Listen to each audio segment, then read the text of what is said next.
നമസ്കാരം. CPM-ന് നാൾക്ക് നാൾ അടി പതറിക്കൊണ്ടിരിക്കുകയാണ്. തെരഞ്ഞെടുപ്പ് കഴിഞ്ഞ് ഫലപ്രഖ്യാപനവും വന്നു കഴിഞ്ഞ് ദിവസങ്ങൾ കഴിയുമ്പോഴാണ് തോൽവിയെക്കുറിച്ച് ബോധവാന്മാരാകുന്നത്.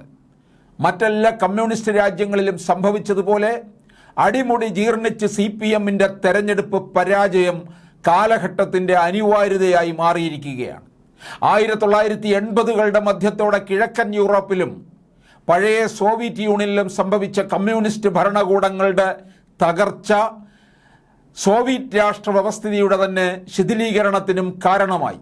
അതുവരെ ലോകത്തിലെ 1/3 ജനവിഭാഗങ്ങളുടെ ഭാഗധേയം നിർണയിച്ച ആ പ്രത്യയശാസ്ത്രത്തിൻ്റെ തിരോധാനത്തിന് തന്നെയും ആ സംഭവങ്ങൾ കാരണമായി. ഈ സംഭവ വികാസങ്ങളെക്കുറിച്ച് അക്കാദമിക് തലത്തിൽ നിരവധി പഠന ഗവേഷണങ്ങൾ നടന്നു.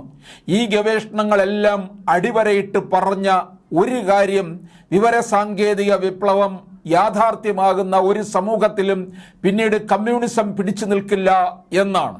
ഇക്കഴിഞ്ഞ ലോക്സഭാ തെരഞ്ഞെടുപ്പിൽ കേരളവും അത് ശരിവെക്കുന്നതാണ് നമ്മൾ കണ്ടത്.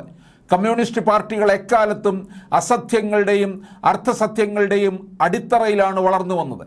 ഈ സത്യം പുതിയ കാലത്തിന് പകർന്നു നൽകാൻ സമൂഹ മാധ്യമങ്ങൾ നടത്തിയ ഇടപെടലുകളാണ് ഇനിയൊരു വീണ്ടെടുപ്പ് അസാധ്യമായ വിധത്തിൽ ഇടതുപക്ഷത്തെ തകർത്തത്. CPM കണ്ണൂർ ജില്ലാ സെക്രട്ടറി MV ജയരാജൻ സമൂഹ മാധ്യമങ്ങളെക്കുറിച്ചും പുതുതലമുറയുടെ രാഷ്ട്രീയ സമീപനങ്ങളെക്കുറിച്ചും നടത്തിയ വിലയിരുത്തൽ വൈകി വന്ന വിവേകം മാത്രമാണ്.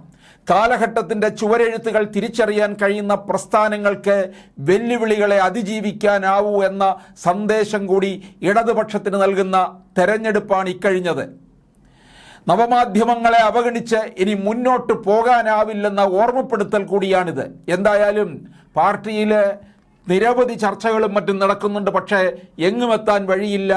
ഇതേതാണ്ട് ഒരു പതനത്തിൻ്റെ അങ്ങ് അടിയോളം വരെ എത്തിയിരിക്കുന്നു എന്നുള്ളതിൻ്റെ സൂചനയാണിപ്പോൾ ലഭിച്ചിരിക്കുന്നത്.